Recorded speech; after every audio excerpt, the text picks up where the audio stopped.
Oh yes, finally, the U.S. UN have finally recognized sovereign state of Biafra. It is a something of joy. It is a something of celebration. It is a something that no Nigerian government believe that this will happen, because since the day of the end of Biafran war, there have not been any country or any recognition the way it is happening today. If you look around the world, every part you go to, you must hear of Biafra. BU, US, UN, EU, in Africa, ECOWAS, everywhere you hear people talk about Biafra. That time have come that the Igbos, the Biafran nation, will leave the country of Nigeria. Time have come. And the way Motanga used to cram on it every day, this is Pan-African, both ECOWAS. But the issue here is that the Nigerian government, they are not happy and they don't believe that this would definitely come to pass. And it is something that Nnamdi Kanu preach all of his staying and all of his day, because that is the main reason why Nigerian government, they went to Kenya to kidnap him back to Nigeria, because they know that the message he has put in place, the plan and everything, it is working according to the way it is. So this time around, the US, Donald Trump, they have finally recognized sovereign state of Biafra. In this video, you are going to hear from this Biafran activist that he will explain everything the way it is going in America and the way everything is going in UN, because it is not everybody that will tell you the truth. But in this our channel, we bring direct and we bring correct and the way it is going. So don't skip any part of it. Try to watch it to the end so that you understand everything happening in this video. In this video, you will hear Trump also speak about the freedom of the people and about how they will get freedom to those who need it. So don't skip any part of it and try to watch it to the end.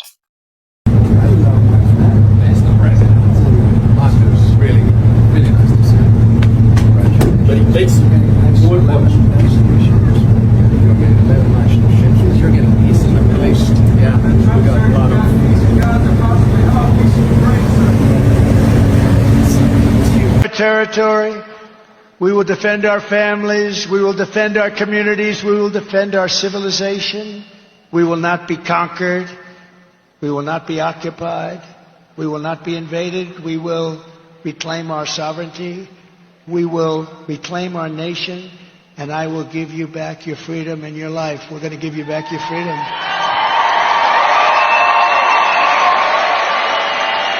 Everyone will prosper. Every family will thrive, and every day will be filled with opportunity and hope. Because the man called Trump before inception of his coming back, I mean his second administration in 2020, after all seriously vowed that if he comes for the second time, he's going to recognize Biafra. Even Nnamdi Kanu was in his own campaign train in 2019, but unluckily for Donald Trump, he could not. Joe Biden, Obama collaboration actually edged Trump out. But let us see what is going on currently. Trump has bounced back, winning an election last November last year. That is making it a year plus now that Trump has gone back to White House. That's why he's actually here to fulfill what he promised the Igbos, what he promised Nnamdi Kanu. That's why Biafra is now recognizing this Congress House, the Capitol, and the higher law-making body in America, House of the Congress. You see, the congressmen, after visitation in Nigeria, they have just gone back to America to actually perfect their plans.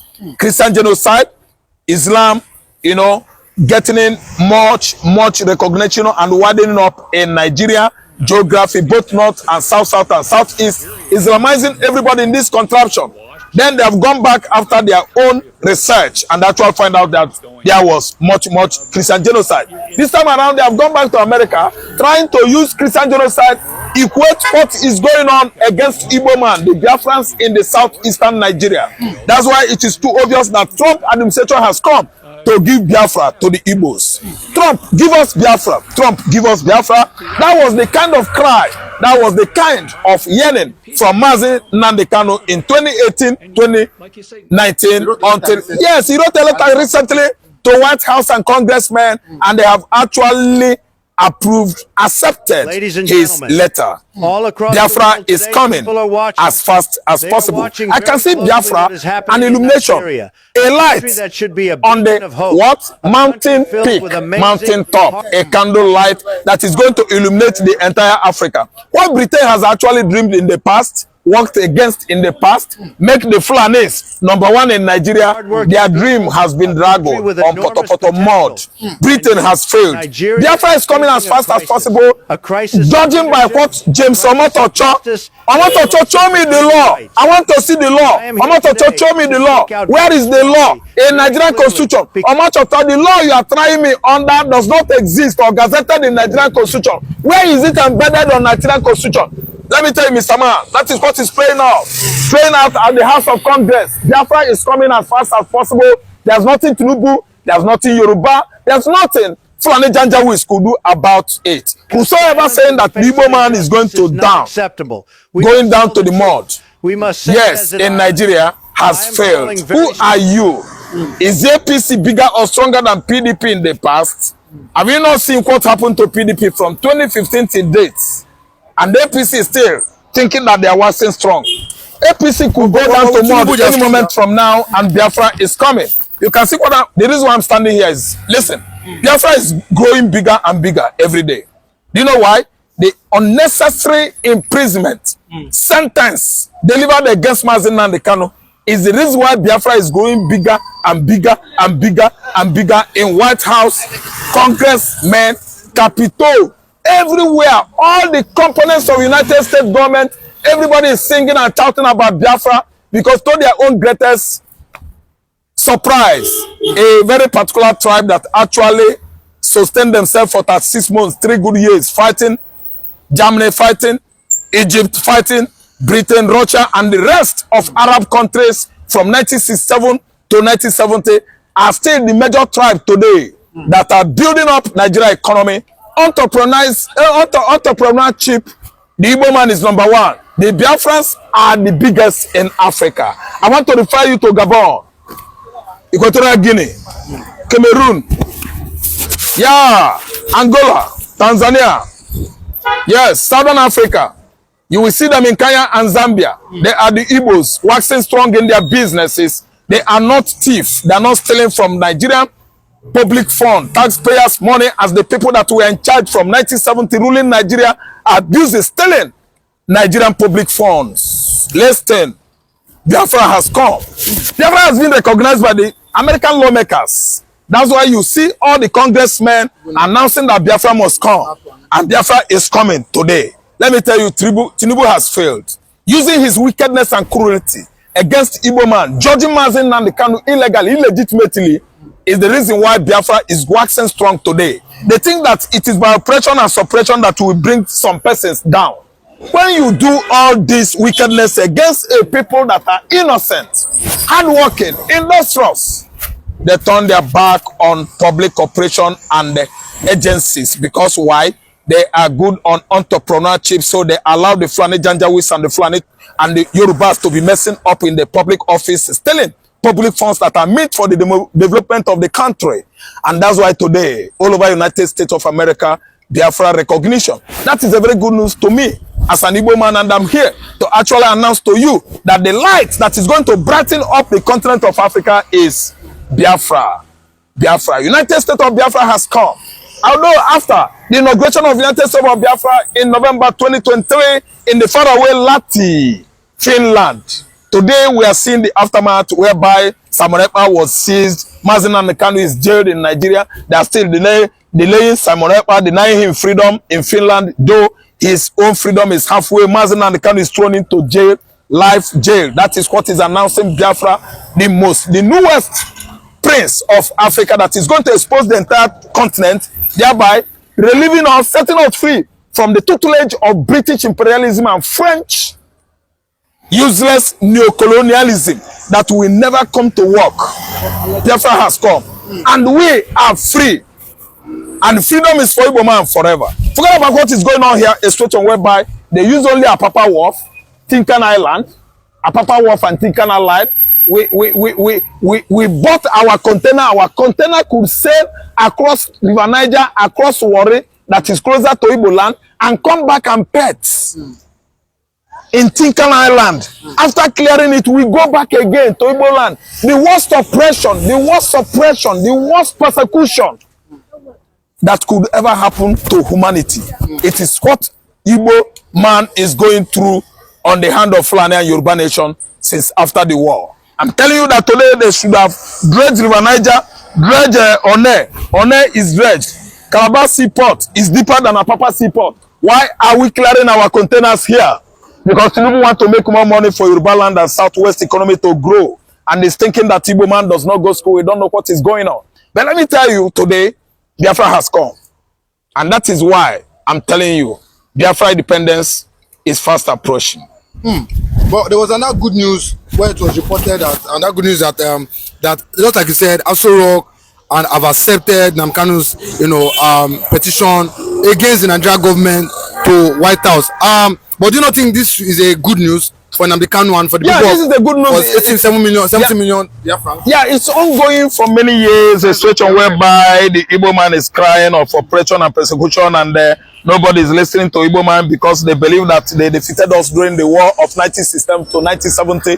Tinubu himself is trying to wax Trump, telling the whole world that his Yoruba nation is not slaves. They are not bastard. Tinubu is trying to tell us that Yoruba is bastard. Tinubu is trying to demonstrate that Akwa people, that is Bibio, are bastard. Trying to demonstrate to us that the original Hausa tribe in the north are bastard. Trying to tell the other minority tribes in Nigeria are bastard. Emiloko, Yoruba is not bastard. Yoruba are not slaves. Look at the kind of loquacity. How loquacious is this man that he could say anything without balancing it up? Before you could talk in that kind of sensitive position, you should think well what you are talking to know if other people could buy it. Members of the public, international or locally, could buy into what you are saying. You cannot just come out and voice out anyhow. People are listening to you on a public space. You are not faster than the slaves as you claimed on the front. Oh, glaring camera. The whole world was listening. Meaning you are calling other tribes like Igbo slaves. Yes. And the bastards. Who the hell do you think you are? Nobody is a slave on the continent of Africa. Igbo man is not. Yoruba man is not. Ibibio man is not. Let me tell you, African man isn't. The real Hausas are not. And you are trying to tell us that you are not a bastard, you are not a slave. That's Emiloko. Emiloko. Those Igbo politicians, they don't know what they are doing. If you could listen to Tinubu calling you bastard than the slaves, when he said, Emiloko, Yorubas are not bastard, Yorubas are not slave. He's trying to tell you that you are a slave and bastard. Popus Adema still is there. Charles Soludo is there. Peter Mbai still is there. The only person that is not with him is Alex Oti. He's doing marvelously well in Abia State. Tinubu, I'm an Igbo man, I'm not a bastard. And as I'm talking to you now, the whole Yorubas are not subscribing to what we are telling other tribes in Nigeria. Because I have good Yoruba friends that actually believe that Igbo man is wiser than you. More intelligent than any other tribe in Nigeria. More educated with much certificates. To have handled better all the public designations you gave to all these certificate-less public office disgruntled officers who are holding these positions. You think you can mess Igbo man and get scot-free? I'm telling you that your regime is now a party regime. Come 2027, Nigerians are coming out to make sure they vote the right person. The North, I know, are so much resilient, well determined to oust you out. Comes 2027. No matter the amount you are giving to each governors, 300 billion, it can never stop Nigerians from voting out their conscience. We are coming to actually oust you. Igbo man is wonderful. Biafra is fast approaching. It doesn't matter how you do it. Kanu must surely come out. Okay, but I'm saying Biafra is fast approaching because the likes of Umahi have come out today and said what? He said there's no need for Biafra again because what? Because Tinubu himself have reintegrated Biafra into his government, into Nigeria's plan. He said no need. Anybody think of Biafra should think where, and the person should have to sit down and think where that Tinubu has reintegrated the Igbos and the Southeast now is doing well. Ewu Hausa ikwoli ikwo. Umahi. Ewu Hausa ikwoli ikwo mhe. Umahi. Ewu Hausa, the ignorant man, the man that is not speaking with his head, the man whose brain is out totally, not in his own, cerebral sac. All his cerebral compartments are not working normal. That's why he's saying what is not bought by other members of the public. Igbo is thoroughly excluded in this regime. Igbo was thoroughly excluded from Muhammad Buhari regime. It was all Fulani, Hausa and Yoruba. Then in this current regime, we have Yoruba. The whole public offices were designated to Yoruba people. No Igbo man is there. So, Omai, you know what you are saying. What you are saying is only known by you, not by good Yoruba men or good Hausa men. The people that are running this current government are political what? Juggernauts, crooks, criminals, armed robbers. See, let me tell you. No, I don't agree with Omai at all. No, I cannot. I am not a blind man. I see from afar. I am not myopic. Or do you want to Nnamdi Kanu release? Because this is after Nnamdi Kanu release, that's why you believe that the government is favoring the South. Must be released. Why? He did not commit crime. All the APC components, members, are criminals. Kanu has not committed any crime. Kanu is righteous. Kanu is not a criminal. Umahi is a political crooks. Among all his components in the Southeast, Hope Uzodinma and the rest of them, they know what they are doing against the Igbo man, whereby they initiated a bubago that killed many Igbos. America is coming after them all. America is coming after Hope Uzodinma. And what actually Ebubago perpetrated bloody acts in the southeastern Nigeria, America is coming. Caused by Buhari administration, employed all those vagabonds called Ebubago. Hope Uzodinma actually bought arms for them. And they started eliminating the Igbos, politically and otherwise. Look at how Professor Chike Akunyili, Dora Akunyili's husband, was gunned down at Mpo, Onitsha. Who masterminded it? We know. As Adu Kubo said, Buhari, Hope Uzodinma employed him to do that job, and he actually did it well for him. But I'm telling you that ICC, International Criminal Court, is coming to do the needful. After Hope Uzodinma and Umahi, ICC must actually apprehend these two southeastern governors. Oh yes, that is it. The ICC U.S. and other world powers, they are actually coming for Hope Uzodinma and Dave Umahi, the former governor of Ebonyi State, and the other former governors, and the governors that is sponsoring this terrorism, both in the southeast and in the whole of Nigeria. So that is why all the political leaders, all of them, they are not happy with the U.S. They are not happy with it for the U.S. to come to Nigeria. So the issue of U.S. recognizing of Biafra, it is something of jubilation. It is a sign of the time have come for the Igbo to be free, for them to have their own country. Because this issue of everyday buying of people, everyday not accepting the people you claim that they are part of the country. You're not accepting them in power, not accepting them in the normal process of leadership the way it is. And if you come to the court, the way they used to judge the matter of Igbo matter in Nigerian court used to be different from the way they used to judge the case of other nation in Nigeria. So all those things have indicated that there is a two law in this country: the law for the Igbo man and the law for the Hausas and the Yorubas. So that is what is really happening. Like if you look around what happened in the case of Nnamdi Kanu, everybody knows that Nnamdi Kanu is a free man and he did not commit any offense. Omotosho do everything on his power to make sure that he sentence him because of they have already written all the documents for him to do all those things. So it is not about what Nnamdi Kanu speak or what he said. Is what makes him to is what makes Omotosho to sentence him. All those things, it is fake. It is what's written to Omotosho and give to him, and that is why he make every means, they try every mean possible to sentence him. And till date, Nnamdi Kanu is still asking Omotosho, where is the law you use to sentence him? And Nigeria does not prove any law that he used, meaning that he did not commit any offense. So my people, I would like to hear your comments down below. Like, subscribe, and share the video to go around. Let others see what is really happening in the country. And thank you for watching.